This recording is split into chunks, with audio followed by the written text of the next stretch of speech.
What's up, guys? Welcome back from the MLG offices here in New York City. Axel Toss and Axlev here. You're watching a tournament that happened in China, the Neo Star League 2013 Finals. 4 players left: Courage, Jim, Tudming, and XY. If you haven't heard of them, that's okay because they're from China.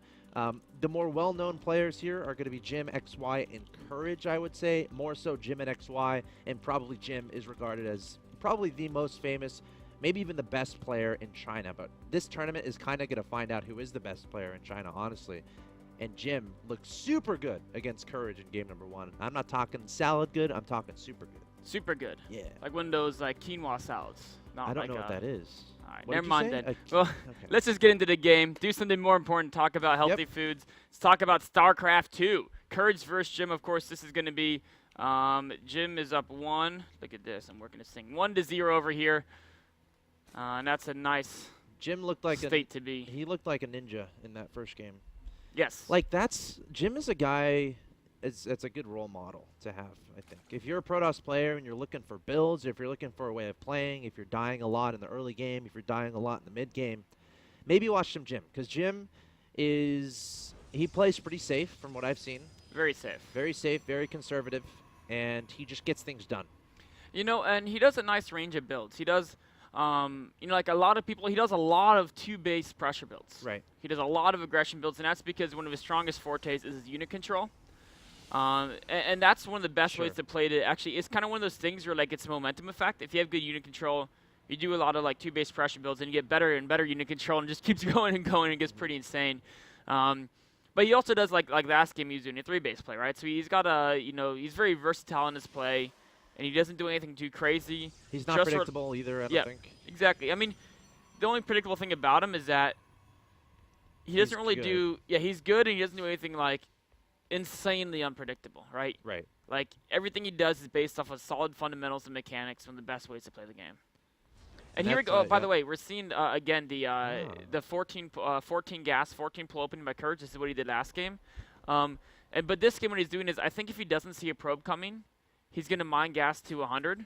Last game he was at 28, and he saw a probe scout, and he's like, oh no, if there's a probe scout, he's probably going early Forge and Nexus, right?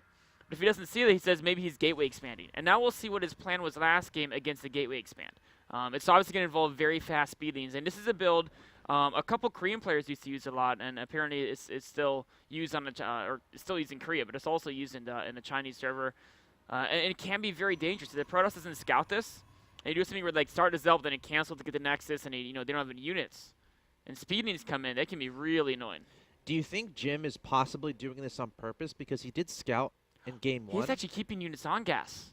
Oh, so this might be. This is This definitely could be very like banelings involved in here too, or something. This could be crazy. Yeah, if Jim scouted game 1 and saw the gas, but saw that his opponent pulled it off. He actually didn't even see the gas. Oh, in game 1? Yeah, he didn't. Like Jim's scout vision went to like here. Oh wow, strange. Okay, never mind then. I had some yeah. crazy theory that he kind of did a gateway expand on purpose to try to bait this forward from Courage, yeah, because he knows exactly how to deal with it, kind of a thing. Yeah. Because he knew his opponent was going to go for it in the last game if he didn't go for a Forge Fast expand. Yeah. A burrow. Well, it's okay. That's what the extra gas is for burrow.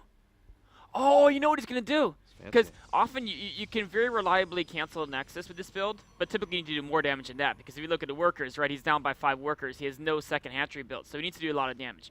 But with burrow, let's say he does his damage, right, but then Photon Overcharge. Usually there's like 3 gates in the main from the Protoss. Protoss stabilizes, right? He's probably gonna wait for Speeder. He might actually just go without and try to kill the pylon.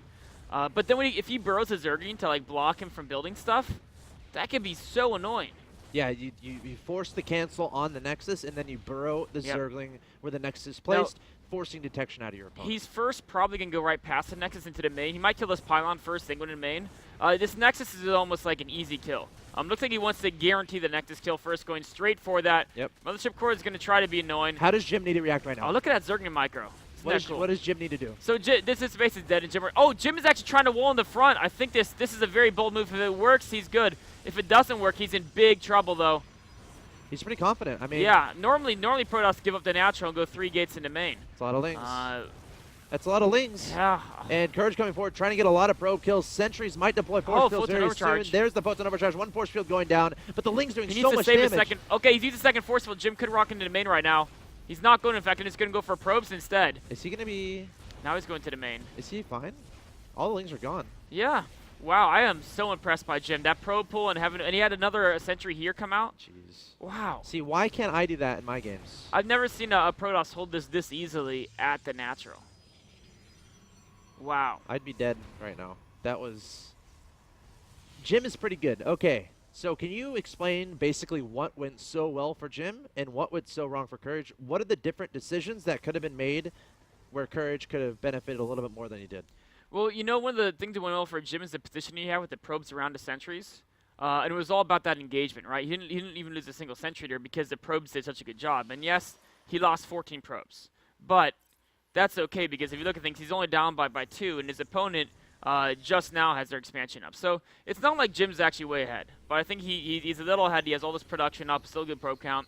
And it was all from that probe block. Now, perhaps Courage, when the sentries are back here and the probes are here, he could have like tried to fake to go to the main, then the force would have gone down obviously to keep him in. But then he maybe could have backed up and killed the pylon or gone for the nexus and tried to force Jim's units out of that little hole they were in.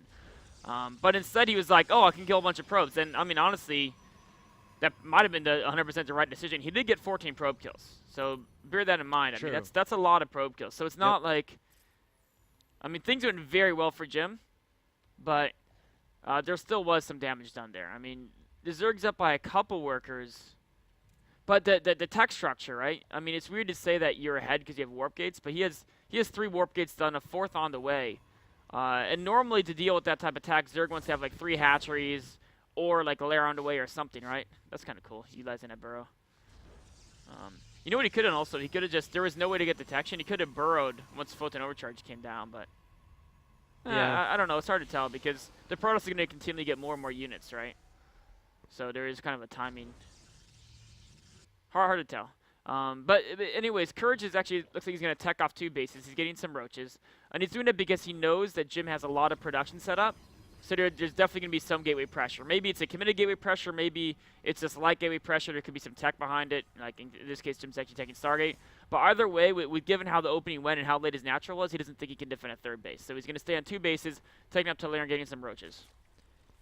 No 3rd base just yet from Courage. Jim pushing across the map. How many I think he has 3 gateways behind this. 4. 4 gateways behind this. He has 3 into wall, and then of course there's the one. Okay, yeah. One Okay. From start.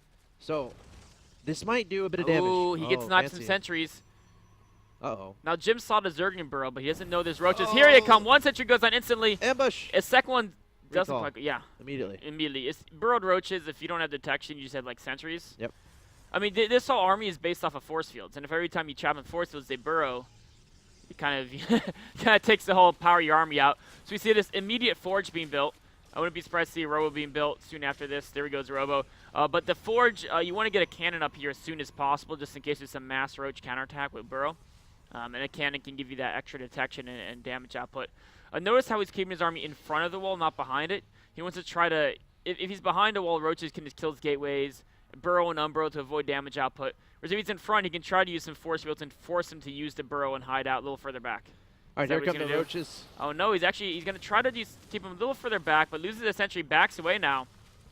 No cannon in production quite yet. He does have some sentries crossing the map, of course, to do some harassment, but if he takes a lot of damage in the front here, that's not going to be a good situation for him. This is a cool little poke here from Courage. Jim turning around, forcing some of those roaches to burrow. This is what you talked about before. Exactly. I mean, if they're burrowed, yes, you can't kill them, but at least they're not doing damage. But this section over here is still doing some good damage. And he's got to be careful because the roaches could pop up and kill a sentry. They're just going to escape. Observer about to pop out. Yeah. I mean, and he knows that too. He saw, or he didn't see the Robo, but he assumes that there's probably Robo being started right when Jim was at his base, right? These Phoenixes have gotten a decent number of kills here. You can see 2 kills, 3 kills, so 5 kills so far, Overlords and drones combined. Brings the workers count up to 4 versus those 15 from the start. Taking a look at the economy, we have a very even economy right now. Now, Courage is slightly ahead because there's a 3rd base to mine from, and he can get more ahead because he can build drones to send there. But tech-wise, Jim is building that same crazy composition we saw last game, going up to Colossi, and of course he has a Stargate already done. So Courage, throughout this series, has been investing a lot in different steps of his game process, investing into the burrow early, investing into speedlings early, getting roaches and hydras out early. So he's really prioritizing the tech over the economy as this game goes along. Kind of like, it kind of reminds me of Bly a little bit. Yes. And Jim has been responding nicely. Like he's playing safe, playing a little bit defensive, taking a third base, nicely timed, realizing that as his units scale up, it's going to be a little bit better than this army that Courage is coming up with. Yeah, I mean, the next step for Courage isn't 100% clear. He has his 3 bases. He's been throwing up that third aggressively. Oh, Jim caught off guard there. A little bit slow moving those Phoenixes away. And so now Courage has a small econ lead, but Jim's third is coming up as well. And Jim has army composition that is technically superior to Roach Hydra, right? He's getting Colossi. He has a lot of sentries out. He has an Immortal out. You know, he's adding Voider Colossi, right? It's kind of the ultimate counter to Roach Hydra. So Courage either needs to find a way to force some trades while the army sizes are small, or needs to find like a follow-up tech path. This is cool. I like burrowing these roaches here. Just for vision. Yeah, it's exactly. like an Overlord except underground and harder to kill. Yes. So it's a great move. Now he has Hydra speed is finishing up. He already has the range upgrade done, so he may put on some pressure. But Coral Sky Island is actually a very large map as far as distance to walk across. So trying to rally roach. Oh, look at those force fields. Whoa. Oh no, Courage is just getting decimated here. Oh my God, he immediately regretted that decision. And Jim, on top of it, identifying that army was there, identifying that Courage's eyes weren't on it for a moment, and then he struck. Yeah, and that's brutal. I mean, Courage is trying some multi-pronged stuff, but Photon Overcharge, of course, deflects that small attack, and Jim's army is close enough. And now Courage has no ability to pressure these 3 bases. Yeah, and he lost so much supply. I mean, he's down in supply going Roach Hydra. Now, he does have the Spire coming up, and maybe if he didn't lose all those units, he might have thought about trying to mass a lot of Corruptors and overwhelm the Air Army and the Colossi.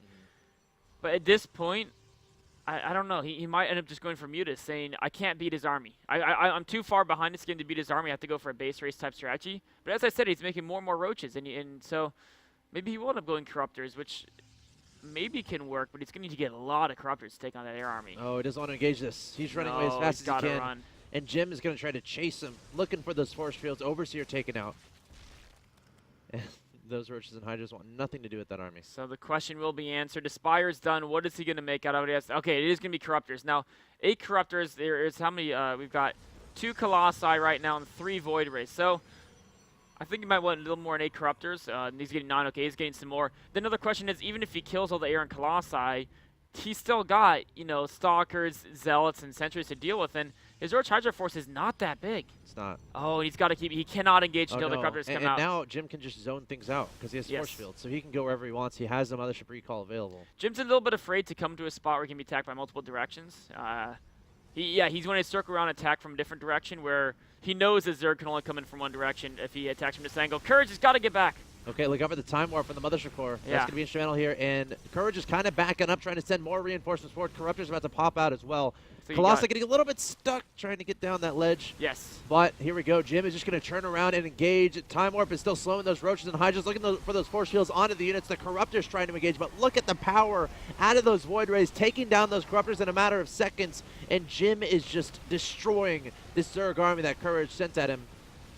I mean, he was able to take out 2 of the Colossi, but even if he killed all 3, there's too much on the ground for Courage, or for Jim, excuse me. Courage is in full retreat, trying to muster up 25 more roaches, but the Protoss Baldur's continues to push forward. More Warpins going down. Another Void Ray and Colossus joining the force here, and as the roaches just increment out, they get massacred. GG.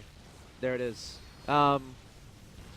Jim is pretty good there. I mean, it was one of those situations where Courage was investing a lot into the early tech, like the Burrow, the Roach Hydra, and it got to a situation where his drone count was just never amazing. His drone count was never really where he wanted it to be, and if you go for a low drone count, it's fine sometimes, but you have to get the damage done to your Protoss opponent. Whether that means getting into the economy, whether that means getting enough damage down to the structures, whether that means sniping sentries, stuff like that. But it was a situation where Courage did not invest a lot into his economy and then wasn't able to he wasn't able to slow Jim down. I think also again, Jim pulled off maybe the most amazing defense I've seen against the 14 gas, 14 pool speeding attack. That was from it was a gateway expand, but Nexus before any units, and Jim just pulled off defense with just probes and sentries. It was truly spectacular there.